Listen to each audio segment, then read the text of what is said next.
talking myself with you about a topic which I think is something that's really important, and I hope you do also. And it's essentially is how you take your business, and your successful business that is, and move it to one of being sustainable. So we're going to spend a little bit of time today talking about that and what the steps are that keep you from getting there, as well as some of the things that are getting there. And just on another note, every once in a while I'm going to be doing a solo podcast where there's a topic which I think is really important. I've not been able to find someone to come on and talk about it who's an expert, and it happens to be an area that I have an expertise in. And moving from success to sustainability is something that I have spent the last 35 years studying, trying to learn about, and how to help you get there. So let's jump in and start right along with this. So let's start off where we are today. You know, if you're like many of private business owners I work with, here's where you are. You're making a good living in your company. You have at least 5 employees, and you might even have a few hundred employees. You've been in business for at least 20 years, and you've built what others consider a successful business. But here's the problem. You don't believe you have a successful business. And it's not that you have this thing that's jumping out at you every day and saying, you know, don't have a successful business. I need to change things. But there's something there in the gut of, in your gut that's making you believe, says, things aren't as good as they should be, even though it looks to the outside world like I'm successful. So here's what we do when we run across somebody like you who has a successful business but hasn't quite reached sustainability. And what we do is we help you become economically and personally sustainable. And what that means is you have enough money to live your life, save, grow your business, and have a safety fund. And on a personal level, you're not burned out. You love coming to work every day. You love what you do, and you're engaged in what you're doing. So the way we do this is we help you develop options that you can have. And without options, it's just, you sort of feel like you're stuck. And we don't want to have you feel like you're stuck. We want to help you get unstuck. And if we do this successfully, and you do it successfully, because we work with this on a collaborative basis, you're going to have a better life. Now, isn't that something that you would like to see for yourself? So here's something you might notice. You're missing some things. And here are some things you might be missing. You might be, even though you look successful, and to the outside world you probably are successful, but to yourself, you might be a little bored. You've been doing the same thing for over 20 years. And although you try to back away from things, you've not been very successful at it. You've been doing the same thing over and over and over for a very long time, and that's what kind of leads to your boredom. You're dealing with day-to-day issues, and the reason you deal with day-to-day issues is you're kind of afraid of letting other people handle because they might be making mistakes that you wouldn't make. And even though you're making a nice living, cash always seems to be tight. There's just not enough cash around to do what you want to do in the way you want to do it. And finally, you should be saving for retirement, but there never seems to be enough cash around for you to get around to doing that. You have all these other needs and wants for your cash, and you've always chosen growing your business or reinvesting your business instead of investing in yourself. And those are the things that are keeping you from being sustainable, even though you look like you're successful to the outside world. So let's talk about what sustainability is in the first place. So in my world, if you have a sustainable business, you're able to leave your business for months at a time, not just weeks or days at a time. Take a long weekend here or a week off there, and maybe once in a blue moon you take 2 weeks off. You're able to leave for months, 3, 4, 5, 6 months at a time. And when you get back, everything is just the way you left it. In fact, sometimes even better. Sustainability means you're spending most of your time working as an owner. You spend your time working on what we call the $5,000 per hour activities. And we'll spend a little bit of time later on talking about exactly what that means. And you have a business that creates enough excess cash that provides you with the following 4 things. You have a great lifestyle. You have money, enough money, not just money, but enough money to save for retirement. And you have enough money to grow your business. And You've been able to put away money for an emergency fund because, as we all know, when cash is tight, you're going to make decisions that you might come to regret later on. And the real thing with sustainability is it's at the point where others really want to own your business. Now, I want to emphasize that word really, because others will want to own your business. And the question is, do you want to sell or do you not want to sell? It's not, can you sell? So most of the time when people reach a sustainable business, selling's not at the top of their list. But if you're at the age, or you're at a health crisis, or something else comes along that you would rather do, you'd be able to sell your business, and not only sell it, but sell it for a reasonable price. Now, I'm going to bet that you just heard that definition of sustainable, and you're going to say to yourself, hey, I want to be sustainable, but I don't know how to do it. I kind of feel stuck. So here are the things that we see that happen over and over again. And there's about 7 things where we see the same problems occur that keep a successful business from moving into the world of sustainability. Here's some of them. You're too involved in the day-to-day operations of your business. That means things run through you all the time. And the reason they run through you is because you really never learned the art of delegation, nor have you learned to trust your employees enough to let them take over the day-to-day operations. You seem to have to fight way too hard to get new sales in the door. You don't have a system for marketing, and you don't really have a system for sales. Now, you create new sales, and we've gotten new sales over the years, but it's a very lumpy activity. It's not something that happens along and you can do on a regular basis. Now, you've heard about recurring revenue, but it never seems to appear in your business. Every year you're starting over from scratch. It's not I'm waking up on January 1st with enough business or a process to have enough business, or I don't have to worry about enough sales walking in the door. That's someplace we see a lot of business get stuck. Here's one of my big ones that you might want to be thinking about. You're the bottleneck. In other words, because you're so involved in day-to-day operations and everything is flowing right through you all the time, you've become the bottleneck in your business. You can't get out of your own way. Oh, you can get out of your own way, but because you're demanding everything comes through you, you become a bottleneck. Your business is stuck because your span of control only can go so far, and you haven't learned how to make it bigger than it is. Your employees are going to make too many mistakes. Now, we all know that we all make mistakes. And it seems that a lot of private businesses that we work with, the owners are kind of okay with them making mistakes, but they're not okay with others making mistakes. So here, let me ask you a question about this. How is it that you learn? Do you learn because you make mistakes, or do you learn because you do things right? Now let's talk about your employees.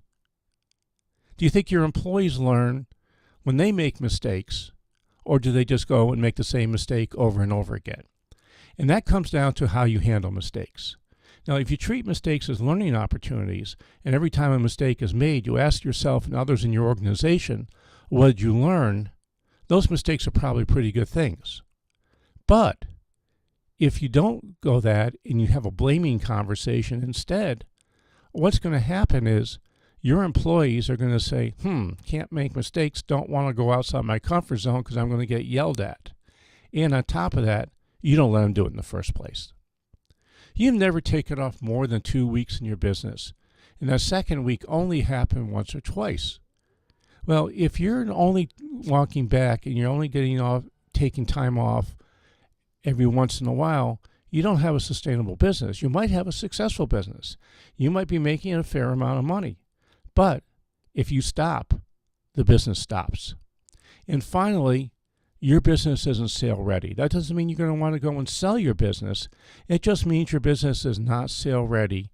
And although you might be able to sell it, you're probably going to hold a lot of paper, and you're probably not going to be in a position to get the type of price that you want to get. Now, I'm going to assume that you really do want a sustainable business. And just in case you don't, here are the things that are going to happen to you that you're not going to find is a very happy or successful outcome. You're not going to be able to retire. you're going to be stuck in PERMA 5. PERMA 5 is this thing that says, I know I have a problem in my business. I know I have things to fix. I'm not really quite sure what it is I have to fix, but 5 years from now, it's magically going to fix itself. And then I come back and I talk to you 2 years later, and guess what? You're still thinking it's all going to be 5 years away. And then 3 years out, it's still all going to be 5 years away. Your business isn't really transferable. I mean, you could probably sell your business, but you're going to have to hold about 50% of the purchase price as a seller's note. And in case you don't know, seller's notes aren't always paid. You need to have some consistency in your business, and that comes because you don't have systems. People are doing things their own way, and they all do it differently. Without systems that everybody can run, you just don't have consistency in your business.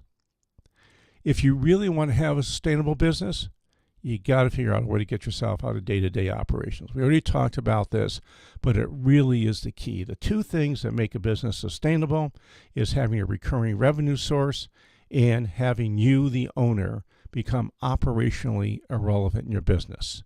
And you want some personal financial freedom, but it never seems to come. It's always around the corner, but it never seems to come.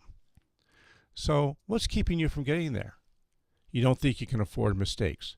It isn't that you can't or you can afford mistakes. You don't want to have mistakes that are going to put you out of business. In fact, there are very few mistakes you can make that put you out of business. But you need to know that you not only can afford mistakes, you have to afford mistakes. You have to learn to fail fast, fail cheap. You allow people to delegate up to you. You need to know what I call the secret of EIA. And EIA stands for expect, inspect, accept. Now, we're all pretty good at making expectations. We're all really bad at inspecting to make sure they happen. And then we often never get around to accepting the work we do. So the place that you're getting stuck here is likely on the inspect stage.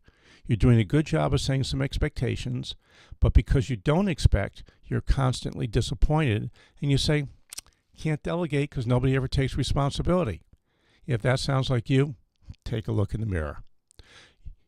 You might not charge enough for your products. I'm going to bet that most of the businesses that I run across are underpriced. And the reason they're underpriced is that we put a little word in our heads about what our customers are willing to pay. We don't test, we don't push the envelope, and we're too scared to try. Does that sound like you? If not, you need to stop. Innovation really hasn't happened in your company. And the reason it hasn't happened in your company is you might be putting too much effort into these gigantic projects. And the gigantic projects just never seem to work out well.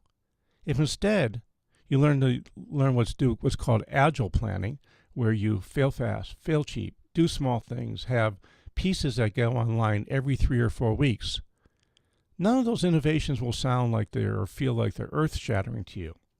But if you look back over a couple of years of doing innovation that way, you're going to find that you've come a long way. Now, it's important that when we think about this, that we remember to look back is looking forward. Because if we're not looking back, we don't see what we've done in the past. And finally, it really comes down to trust. And I have a thing I call the trust formula, which came out of a book called The Trusted Advisor. And the trust formula is very simple. It's competence plus reliability plus intimacy divided by self-interest. So when you're working with other people, if you don't trust them, one of those 4 things is out of whack. Maybe they're not competent as much as you would like. Maybe they don't do things when they said they're going to do so. Or maybe you feel they don't really care about you or your business. And in that case, it's going to be hard for you to trust them. Or you feel like they're working in their best interest and your company's best interest is just being left by the wayside. Those are all things that get in the way of you delegating and you trusting your employees and allowing them to make mistakes. If somebody's competent and they make a mistake, you figure, okay, they're going to learn. But if you don't think they're competent and they make a mistake, you're not going to want to do it because you're not confident that they're going to correct the mistake and learn from it. So think about that for a second. Is that something that you've got an issue with? If it is, then it's something I hope you take some time and plan around. So let's hear about how we're going to become sustainable. And this is what I think is really important for you. And I want you to do 8 things.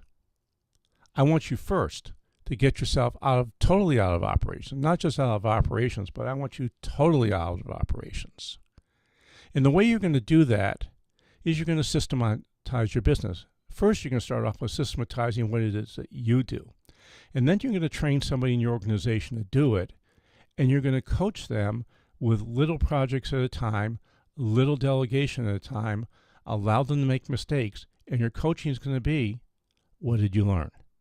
Not how do you correct, but what did you learn, and what are you going to do differently next time?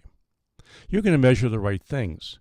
A lot of times we look at our profit and loss statement, and maybe we look at a balance sheet, but those aren't the things that drive our business. Those aren't the things that make our business successful. So we're going to figure out what things we need to measure, and we're going to put them in place. Those are called key performance indicators. We're going to have a formal innovation process in place. We're going to be thinking about, and we're going to have plans on how to make not only new products, but also make the operations within your company become better. Innovation is not only something new you sell your customers. Innovation is also how you run your business and the things that you do.